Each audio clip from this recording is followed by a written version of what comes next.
রোজা যারা রাখবে এদের সাথে আমার আল্লাহ দেখা করবেন। সুবহানাল্লাহ। আল্লাহর সাথে দেখা করে চাচা নাই।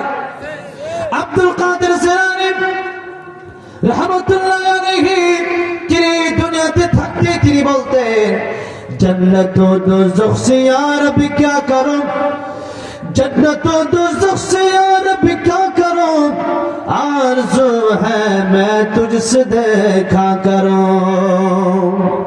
আয় রাব্বুল আমিন, জান্নাত আর জাহান্নাম দিয়ে আমি কি করব? আমার সবচেয়ে বড় ইচ্ছাই হলো আমি তোমার সাথে দেখা করব। সুবহানাল্লাহ। এই দুনিয়ার সৃষ্টি এত সুন্দর, মানুষ কক্সবাজার যায়, বিভিন্ন জায়গায় বেড়াতে যায়, আল্লাহর সুন্দর সৃষ্টি দেখতে যায়। চন্দ্র কত সুন্দর, সূর্য কত সুন্দর, দুনিয়ার মানুষ মানুষের প্রেমে তাকায়, মানুষ মানুষের দিকে তাকায়া অনেক সুন্দর মানুষ আছে চেহারার দিকে একবার তাকালে নজর সরানো যায় না। দুনিয়ার সৃষ্টি যদি এত সুন্দর হয়, আমার আল্লাহ কম সুন্দর না বেশি সুন্দর? যেরকম বেশি। তাই জান্নাতে যাওয়ার পরে আল্লাহ রাব্বুল আমিন জান্নাতীদেরকে জিজ্ঞাসা করবেন, ও জান্নাতীরা রে, আমি আল্লাহ রাব্বুল আমিন তোমাদেরকে বাড়ি দিলাম, গাড়ি দিলাম, এত কিছুর ব্যবস্থা আমি আল্লাহ রাব্বুল আমিন তোমাদের জন্য করে দিলাম। জান্নাতে আসার পরে তোমাদের কারো কোনো আশা আকাঙ্ক্ষা এখনো বাকি আছে কিনা? জান্নাতীরা তখন বলবে, আল্লাহ রাব্বুল আমিন জান্নাতে এসে কোনো নিয়ামতের অভাব নাই, কিন্তু যদি একটা নিয়ামত না পাই, এই নিয়ামতগুলো দরকার আমাদের নাই। আল্লাহ বলবেন, সেটা আবার কোন নিয়ামত? আল্লাহ তা জানে, তারপর জিজ্ঞাসা করছেন। আল্লাহর বড় ভালো লাগতেছে। আল্লাহ রাব্বুল আমিন বলবেন, জান্নাতীরা রে, তোমাদেরকে এমন কোন নিয়ামত দেওয়া হয় না যে নিয়ামতের জন্য তোমাদের এখনো বড় আফসোস রয়ে গেছে?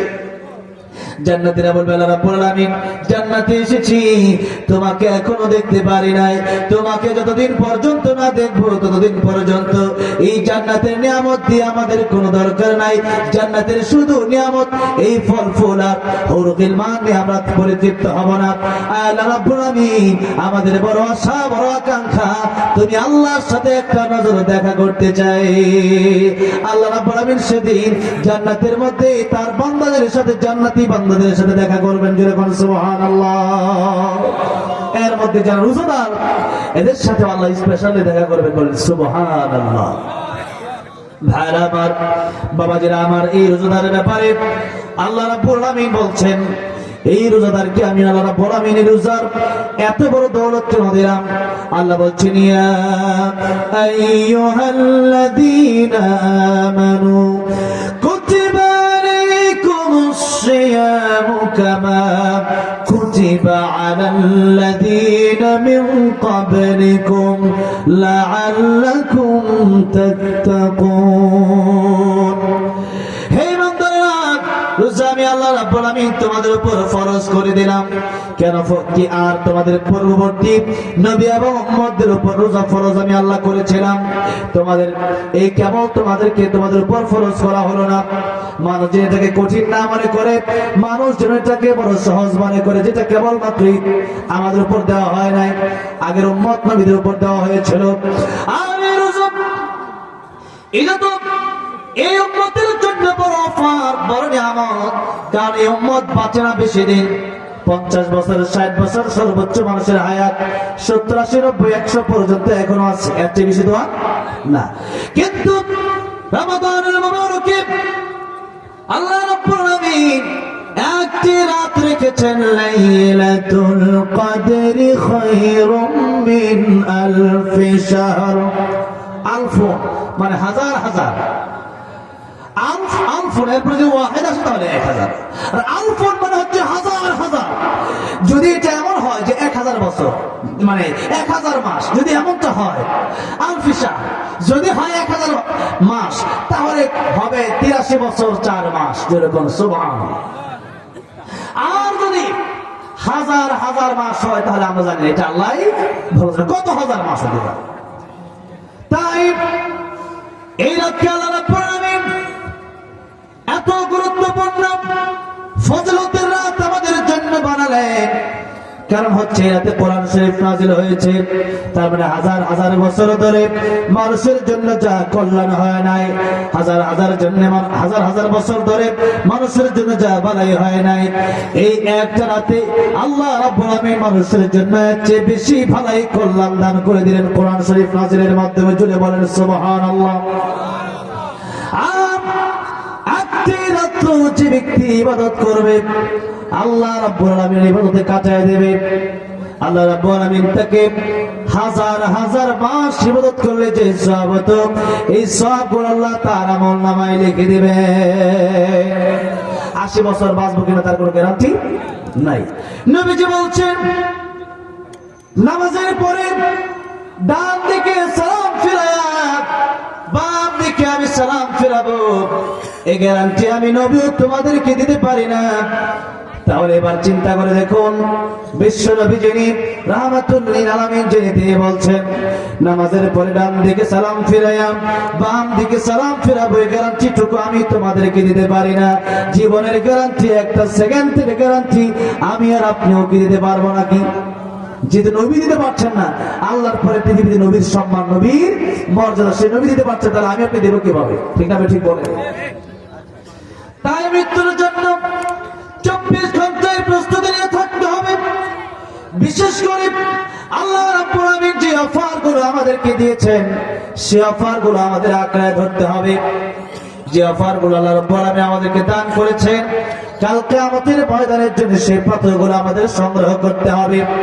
সারা বছর কাটিয়েছেন যেভাবে, শাবানের একেবারে শেষ মুহূর্তে আমরা চলে এসেছি, রমজানেও যদি এইভাবে কাটায় দেন তাহলে আপনি বড় বেকুফ, বড় বোকা। এই জন্য পরকালের চিন্তা যারা করে নাই, বড় বোকা। নবী বলছেন চালাক হচ্ছে তারা, আল কাইয়িসু মান দানা নাফসুহু ওয়া আমিলা লিমা বাদাল মাউত। চালাক তারা যারা পরকালের জন্য চিন্তা করে, পরকালের জন্য তারা আমল করে নাই। এই জন্য বাজারে যখন একটা ফ্রিজ বিক্রি করা হয়, যদি বলা হয় এই ফ্রিজ কিনলে পরে আরেকটা ফ্রিজ ফ্রি দেওয়া হবে, একটা টিভি কিনে আরেকটা টিভি ফ্রি দেওয়া হবে, একটা মোবাইল কিনলে আরেকটা মোবাইল ফ্রি দেওয়া হবে, মানুষের সিরিয়াল লেগে যায়। কিন্তু বড় আফসোস, মানুষ কিয়ামতের ময়দানের জান্নাতে যাওয়ার জন্য মানুষ অফার নিতে রাজি না। ঠিক না? ঠিক বলে। মানুষ দুনিয়ার সমস্ত অফার, টাকা পয়সা, অর্থ করি, ধন সম্পদ, এগুলো কামানোর জন্য পাগল পাড়া হয়ে ছুটছে, কিন্তু পরকালের অফারের জন্য, জান্নাতের জন্য কামল করার জন্য ওইভাবে ছুটছে না। তাই 11 মাস চলে গেল প্রায়, রমজানুল মুবারক সামনে, এই মাস আল্লাহ রাব্বুল আলামিন দিয়েছেন আমাদের একটা শিক্ষা এর ভিতরে আল্লাহ রেখেছেন। সেই শিক্ষাটা হচ্ছে লাআল্লাকুম তাত্তাকুন, যাতে করে তোমরা মুত্তাকি হতে পারো, যাতে করে তোমরা তাকওয়াবান হতে পারো, যাতে করে তোমরা পরহেজগার হতে পারো, যাতে করে তোমরা আল্লাহকে ভয় করো। এই হচ্ছে শিক্ষা। এখন এই যে শিক্ষা, এটা আমরা কি আল্লাহকে ভয় করলাম, রোজা রাখলাম, খাইলাম না, এরপরে স্ত্রীর সহবাস বন্ধ করলাম, তাই রোজা শেষ? এদের ভিতরে রোজা শেষ? রোজা শেষ হলো না। তার মানে সময় থেকে নিয়ে মাগরিব পর্যন্ত আপনি উপাস রইলেন। এই উপাস থাকলে আবার মিথ্যাও বললেন। নবীজি বলছেন এই রোজার কোন মূল্য আল্লাহর দরবারে নাই। নবীজি বলছেন রোজাও রাখলেন, গীবত করলেন, এই রোজার কোনো মূল্য নাই। মনে রাখতে হবে, ইবাদত যেমন করা যায়, ইবাদত নষ্ট করা যায়। একটা বিল্ডিং যেমন করা যায়, চাইলে কি ওই বিল্ডিংটা ভাঙা যায় না? কিন্তু আপনারা কি কোনোদিন নিজের বাড়ি কেউ ভাঙেন? একটু বলেন না, জবাব দেন। নিজের বাড়ি কি কেউ ভাঙে? যদিও তাদের ধানমন্ডির 32 ভাঙছে অন্যজন, ঠিক আছে ঠিক, তারাও আবার আমাদের যারা ইসলামের আন্দোলনের কর্মী তাদেরটা ভাঙছে, ঠিক না ঠিক? এখন এই যে ভাঙা ভাঙি, নিজের বাড়ি কিন্তু সহজে কেউ ভাঙে না। কেন ভাঙে না? যে আমার বাড়ি ভেঙে গেলে গড়া অনেক কঠিন, মানে ভাঙা সহজ, গড়া কঠিন। ভাঙা কি সহজ, গড়া কঠিন। টাকা কামানো অনেক কঠিন, কিন্তু ভাঙতে কিন্তু সময় লাগে না। আপনার যদি মনে চায়, আমাকে এই যে এই সিরাজগঞ্জের একজন অনেক শিল্পপতি, মানে মুলতাজিম গ্রুপের মালিক, চেয়ারম্যান, তিনি আমাদেরকে একবার মক্কা মদিনা নিয়ে গিয়েছিল। হোটেলের এক রাতের ভাড়া 8 লক্ষ টাকা। কত লক্ষ টাকা? 8 লক্ষ টাকা। ভাবতে সময় লাগে না। এখন আমি চিন্তা করলাম, পুরো বছরের টাকা দিলে 2 দিনের বেতন, পুরো বছরে যা টাকা পয়সা কামাই করি ওটা 2 দিনের হোটেল ভাড়া। তাহলে যদি আমি দিই, আমি তো দেবো না, যদি আমি দিই তাহলে কতদিন হোটেল ভাড়া? 2 দিনের হোটেল ভাড়া। তাহলে টাকা পয়সা কামানো কঠিন, ভাঙা সহজ। বাড়ি করা কঠিন, কিন্তু ভেঙে দেওয়া সহজ। বুলডোজারে নিয়ে পরে 2-3টা বার কয়েকটা বার দিলে আধা ঘন্টা 1 ঘন্টা ভেঙে যাবে বাড়ি। ঠিক তেমনি ভাবে নেকি কামানো অনেক কঠিন, কিন্তু নেকিটা শেষ করে দেওয়া একেবারেই সহজ। তাই এই শিক্ষার ব্যাপারে কথা বলে আজকের আলোচনা শেষ করে দেব। আল্লাহ রাব্বুল আমিন বলেছেন লাআল্লাকুম তাত্তাকুন, রোজা আমি দিয়েছি যাতে করে তোমরা মুত্তাকি হতে পারো। এখন আপনি মুত্তাকি হলেন মানে কি? আল্লাহকে ভয় করবেন। একটা মাত্র শিক্ষা বাড়ি নিয়ে যান। যেহেতু আল্লাহ রাব্বুল আমিন রোজার কথা বলেছেন, রোজা আপনি রাখলেন, আপনার হালাল খাবার ঘরে আছে, আপনি খাওয়া দাওয়া করলেন না। আপনার হালাল স্ত্রী আছে, স্ত্রীর কাছে গেলেন না, তাতে করে রোজা হয়ে গেল না। আল্লাহকে ভয় করে যে ব্যক্তি খানা খায় না, আল্লাহকে ভয় করে সে ব্যক্তি মিথ্যা বলে না, আল্লাহকে ভয় করে যে হালাল খাবারটা ছেড়ে দিতে পারলো সে ব্যক্তি গীবত করবে না, আল্লাহকে ভয় করে যে ব্যক্তি রোজা রাখতে পারলো সে ব্যক্তি সুদ খাবে না, আল্লাহকে ভয় করে যে ব্যক্তি রোজা রাখতে পারলো সে ব্যক্তি ঘুষ খাবে না, আল্লাহকে ভয় করে যে ব্যক্তি রোজা রাখতে পারলো অন্যান্য গুনাহগুলো ছেড়ে দিবে। একজনের ভয়ে জোরে বলেন তিনি কে? আল্লাহর ভয় যদি অন্তরে থাকে তাহলে সেই ব্যক্তির মাধ্যমে গুনাহ হতে পারে না। যাদের হৃদয়ে আছে আল্লাহর ভয় তারা কবু পথ ভুলে যায় না। আল্লাহর প্রেম ছাড়া এই দুনিয়ায় কারো কাছে কোনো কিছু চায় না। রাতের আধারে যারা সিজদাতে রয়, দু চোখের স্রোতে নদী যেন বয়, ছলনার হাত ছানি যতই আসুক পিছনে ফিরেও তাকায় না। যাদের হৃদয়ে আছে আল্লাহর ভয় তারা কবু পথ ভুলে যায় না। আল্লাহর প্রেম ছাড়া এই দুনিয়ায় কারো কাছে কোনো কিছু চায় না। ঠিক না? তাই রমজানের রোজা আল্লাহ ফরজ করেছেন। বান্দা যখন ঘরের ভিতরে চলে গেল, কেউ নাই, ঘরের ভিতরে পানি আছে, কলসিতে পানি আছে, জগে পানি আছে, বান্দার পানির পিপাসায় কলিজা ফেটে যায়। এরপরে বান্দা পানি পান করতে পারে। ঘরের ভিতরে অন্ধকারের ভিতরে তার ছেলে মেয়েরা নাই, তার স্ত্রী নাই, তার বাবা নাই, তার ভাই বোনেরা কেউ নাই, একা একা আছে। এরপরে পানি পান করে না, কার ভয়ে জোরে বলেন? এটা হলো রোজার শিক্ষা, মনে রাখতে হবে। পানি আপনি পান করলেন না আল্লাহর ভয়ে, খাবার আপনি খেলেন না আল্লাহর ভয়ে।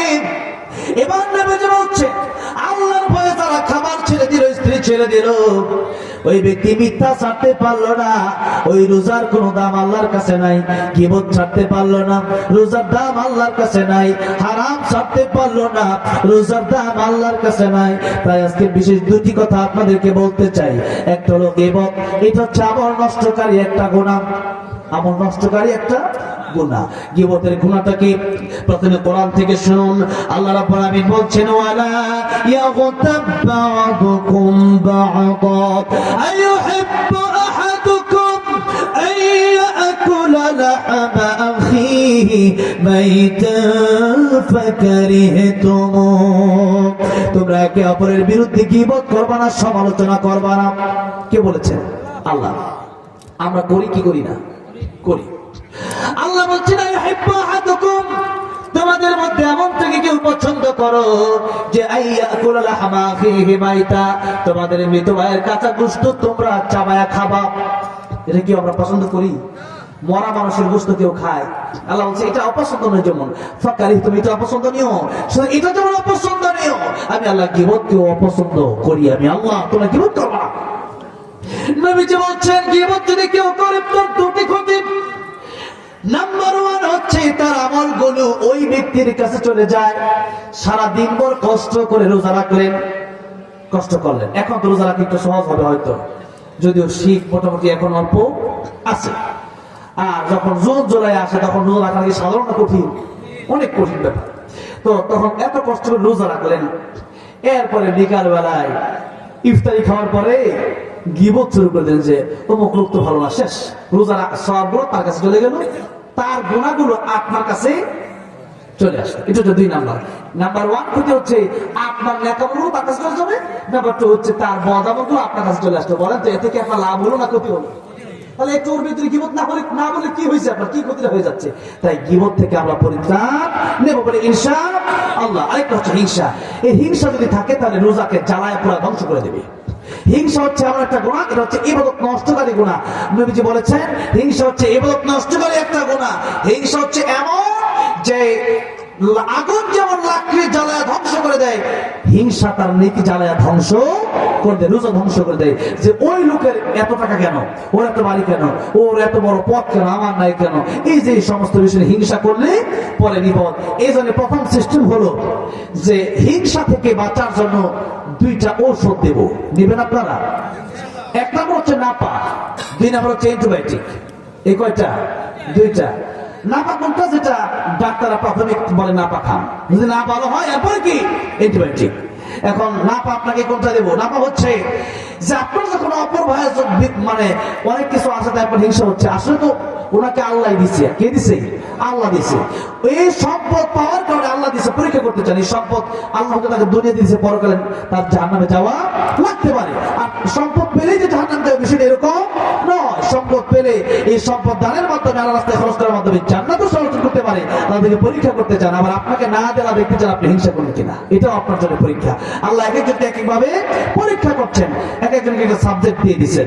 এই জন্য এই যে পরীক্ষার সিস্টেমটা এখানে আমাদের পাশ থেকে ফেল করলে চলবে না। তাই হিংসা যদি করেন, তখন আপনার যদি হিংসা চলেই আসে মনে করেন যে আপনি হিংসা থেকে বাঁচতে পারবেন, তখন দোয়া করবেন, আল্লাহ তার যা আছে তা আমাকে দাও, আমাকেও দাও। দিলে আল্লাহ আমার ভালো হয়, তাহলে তার একটা হিংসা হবে। এটা হচ্ছে নাপা। আর অ্যান্টিবায়োটিক কি? এটা নবীজি শিক্ষা দিয়েছেন। যে ব্যক্তির বিরুদ্ধে আপনার মনে হিংসা জায়গা করে নিয়েছে, শয়তান ওয়াসওয়াসা দিচ্ছে, সেই ব্যক্তির জন্য দোয়া করে, আল্লাহ তার 5 তলা বাড়ি আছে, আল্লাহ তার 10 তলা বাড়ির মালিক বানায় দাও। শয়তান বলবে, আল্লাহ কারে আমি ধোঁকা দিই হিংসা করার জন্য? ওদিকে ওই লোকের বিরুদ্ধে দোয়া করে, তখন শয়তান আস্তে আস্তে আপনার দিকে আসবে না। এটা হিংসার ঔষধ। তাই হিংসা থেকে আমাদের বাঁচতে হবে, গীবত থেকে আমাদের পরিত্রাণ নিতে হবে, বেঁচে থাকতে হবে। অনেক লম্বা আলোচনা করার ইচ্ছা ছিল আজকে আলোচনা করতে পারলাম না, রাত 1টা বেজে গেছে।